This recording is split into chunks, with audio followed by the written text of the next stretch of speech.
Hi, I'm Seamless, and today is Friday, which means it's time for our new How to Bass tutorial. And today I'm going to show you how to make this sound.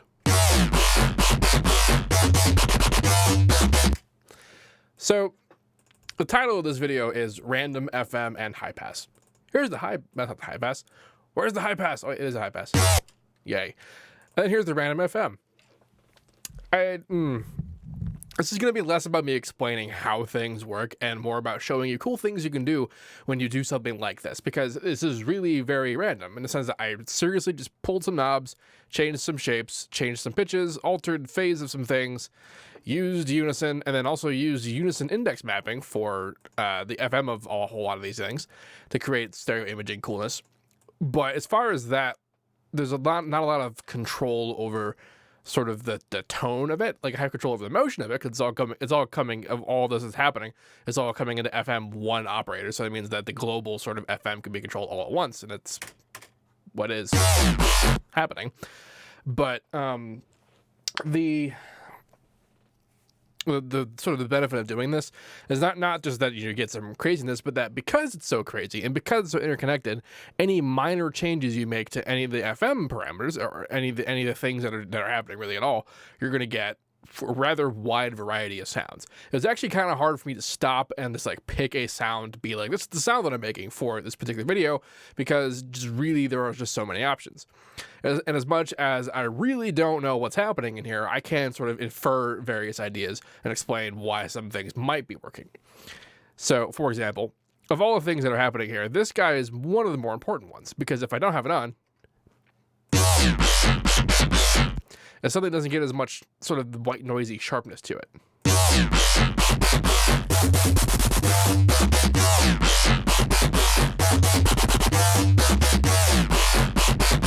Why is that happening? Well, logically we can say this is happening because if you look at this, this is operator 6 FMing operator 5. Operator 5 is FMing 4 and 3 and 2. And so there's a lot of interconnectedness happening, which creates some very interesting sort of feedback between all the various operators. Not literally feedback. You could actually do that if you wanted to by FMing them themselves, and you can also FM 3 by 2 and then 2 by 3, and that will cause feedback, and that will cause very interesting behavior. Also, this is actually kind of important because what happens when you do this kind of stuff, like you see that this quality setting here, which I pretty much never touch or talk about, and what this is doing this oversampling is essentially anti-aliasing for when you have extremely high frequencies, and this is generating a lot of extremely high frequencies. And in fact, if I put on a little bit of oversampling, you can see it has a big effect. At least it gets a little bit less dense.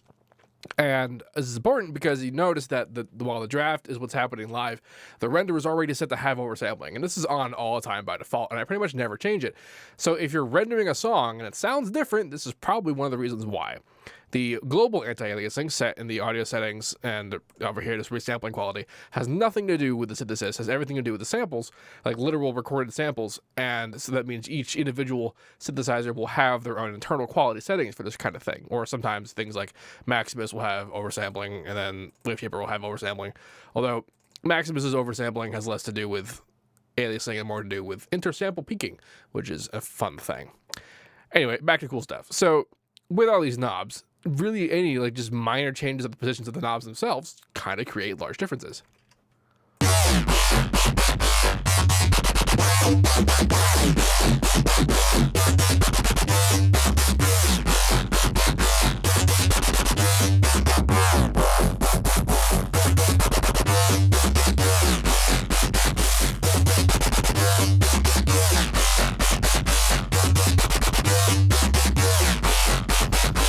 And also things like the pitches. Some of these are 4 or 6 or 2, that kind of thing. Like this main guy is 4, and if I actually wanted it to sound more sort of gurgly, I just change it to 2.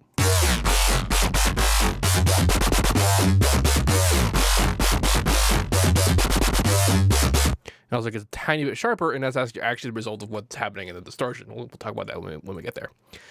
One of the reasons why this actually works pretty much no matter what is because, again, we're all FMing a single output, so it means that it's all being controlled and it's all going to be a range of settings that are just going to work. And also because all of it is being high passed, like later. this is a big part of what the modulation is actually, sounding like to us. So we're all kind of like, whatever ridiculous sound is going to come out of here, we can temper it with the high passing. So the things that you want to mess around with, if you want to mess around with them at all, are just the basic inter FM settings, the phases of the oscillators themselves, which I set by using the oscillator display window, just because I like being able to more clearly see where the phase is. You can also just use the phase knob, so like that without, you can also automate this, which is kind of fun, and that kind of thing. So that pitches and shapes of waveforms, and phase, and then also just values. Mess around with those 4 things with just kind of any selection, and then you've got just very large variety of sounds. It's quite nice. On top of all this, I'm also using Unison on top, which is something that I rarely ever do with actual FM things, and is having a large effect on the sound.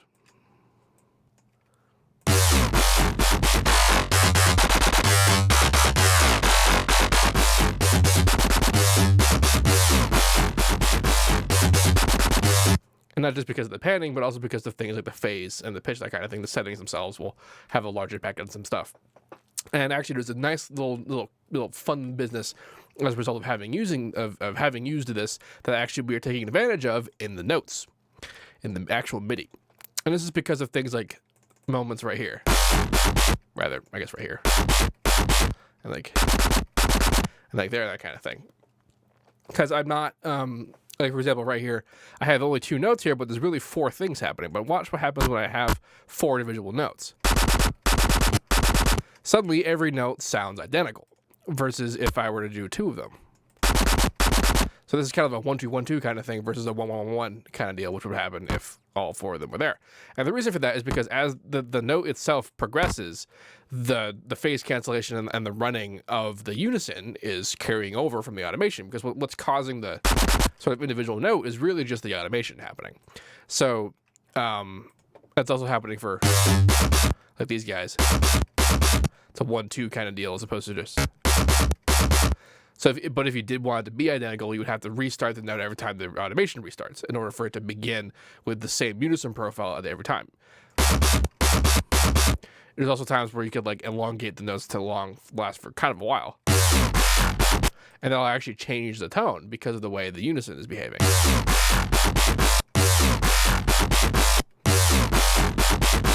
But if you want consistency, then you want to restart it on every note.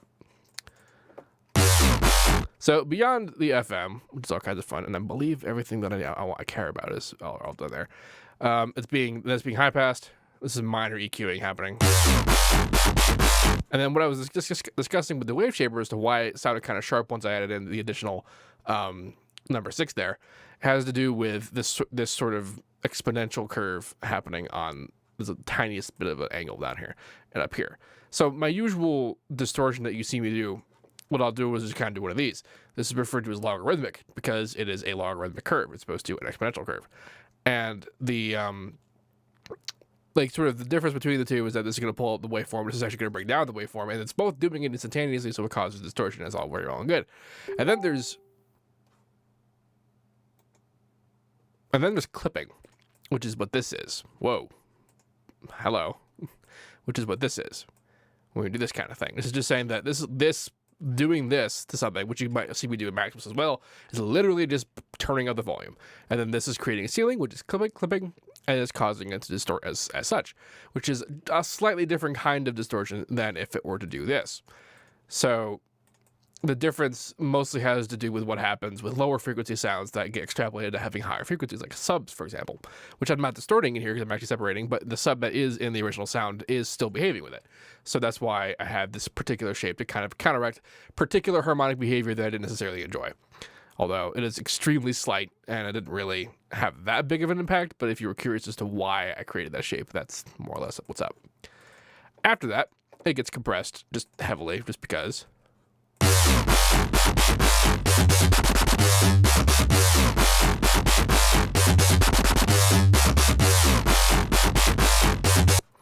And then it's high passed, and then it's subbed. And I probably could have done the high passing before the compression just to kind of keep it all buttoned up.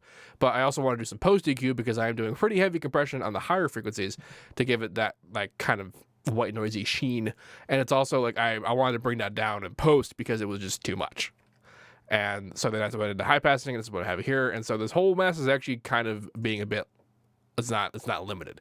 Oh, I guess I could limit it, but I don't want to.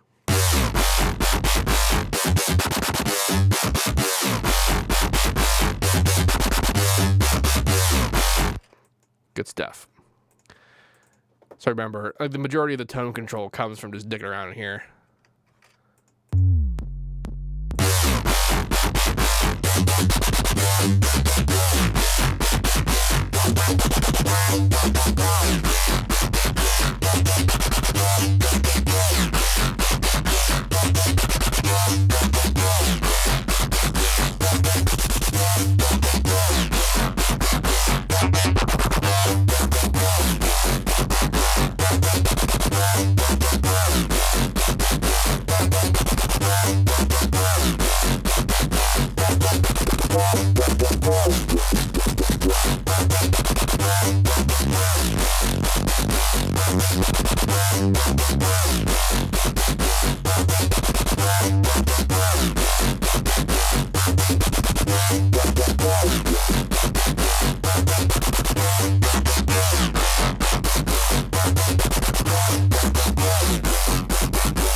One last thing, the specific shape I'm using for the automation is actually kind of on purpose, and it has to do with moments like this. It has to do with the fact that it has this sort of almost reverb quality to it, and that's because of the way that the curve is having a bit of a delay coming down as opposed to being completely sharp.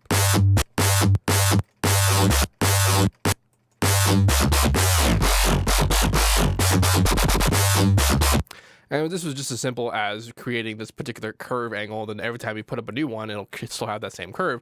So the smaller ones are basically smaller versions of that, but they don't quite have the same delay to it. And if I wanted to, I would do something like this, so that it would take a bit long. It would feel like it's taking a bit longer for it to decay all the way. Something like that would happen, versus just straight up.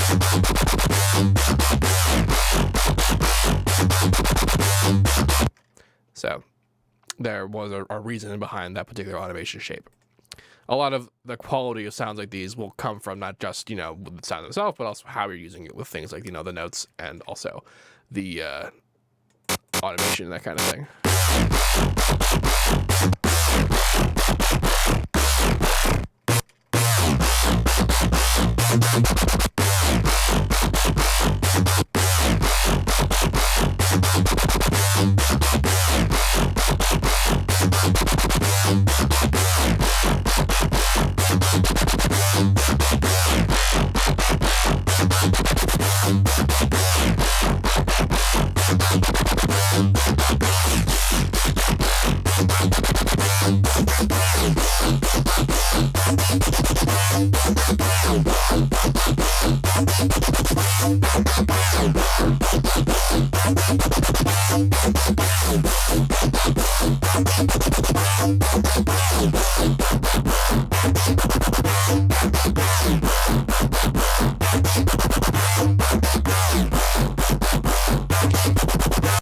you didn't know what I was doing when I switch around the two directions here, this is polarity. It's still routing to the same location. It's just positive or negative of whatever you're doing.